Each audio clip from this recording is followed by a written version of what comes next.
Mata kuliah Teori Pengambilan Keputusan.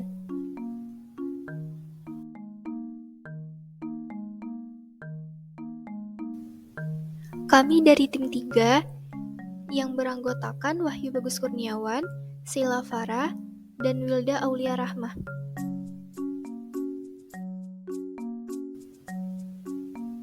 Bab 5. Visi, misi, dan nilai-nilai.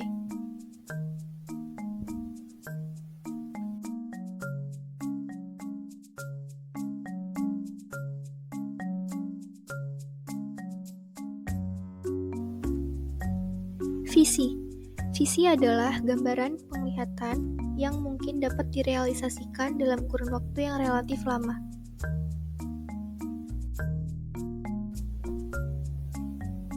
Misi. Misi adalah suatu pernyataan tentang maksud hadirnya suatu organisasi, pembenaran tentang kehadirannya.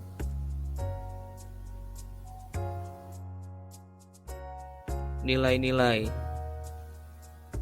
Nilai-nilai organisasi ialah seperangkat pedoman, standar bagaimana setiap orang berperilaku, bertindak dalam suatu organisasi.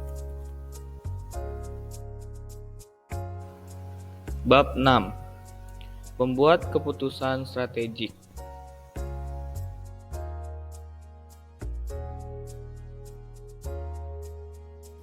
Yang pertama, siapa yang harus membuat keputusan? Yang kedua, siapa yang tidak boleh membuat keputusan? Yang ketiga, siapa pembuat keputusan strategik? Yang keempat, tanggung jawab CEO. Yang kelima, beberapa masalah bagi CEO dalam organisasi publik. Yang keenam, berpikir kritis.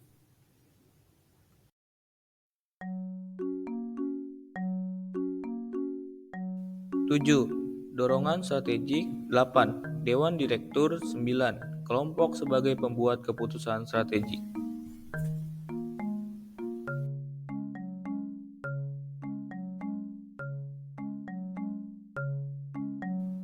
Siapa yang harus membuat keputusan? Sekelompok individu yang langsung atau tidak langsung melengkapi penilaian akhir yang dapat digunakan untuk membuat peringkat dari alternatif-alternatif strategik yang tersedia sehingga pilihan strategik terbaik dapat diidentifikasi. Siapa yang tidak boleh membuat keputusan? Seseorang tidak dapat membuat keputusan sepanjang ia tidak memiliki kewenangan untuk itu.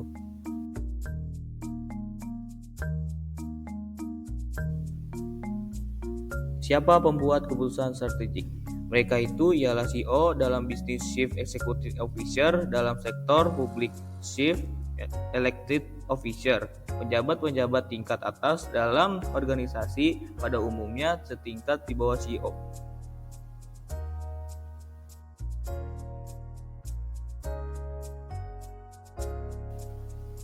Empat, tanggung jawab CEO. CEO perlu memberi perhatian pada kelangkaan strategik dan peranan kunci CEO.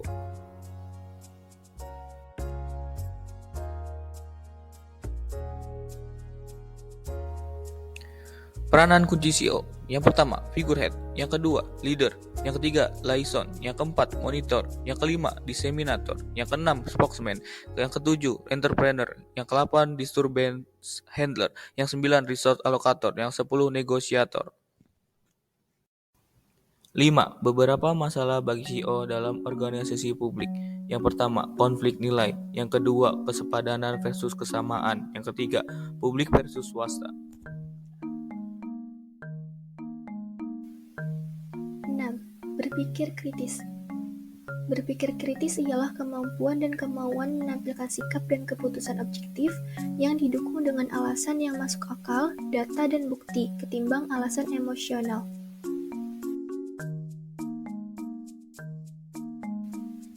7. Dorongan strategik. 1. Product Service Driven Strategy. 2. User Driven Strategy. 3. Production Capacity atau Capability Driven Strategy. 4. Technology Driven Strategy. 5. Distribution Method Driven Strategy. 6. Profit atau Return Driven Strategy. 8. Dewan Direktur. Peranan ini cukup besar karena dewan tersebut dapat mengendalikan organisasi itu dari jauh. dalam artian menyetujui atau menolak usulan dan kebijakan serta keputusan-keputusan CEO.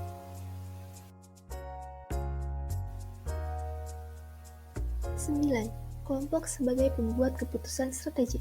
A. Unit pengambilan keputusan. B. Unsur-unsur utama. C. Interdependensi. D. Memengaruhi anggota lain dalam kelompok.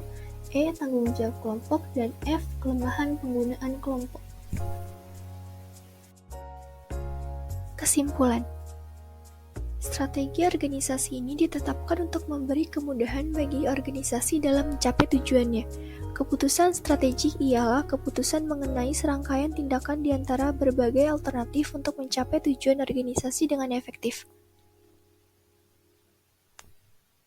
Sekian dari kelompok kami, kurang lebihnya mohon maaf dan terima kasih.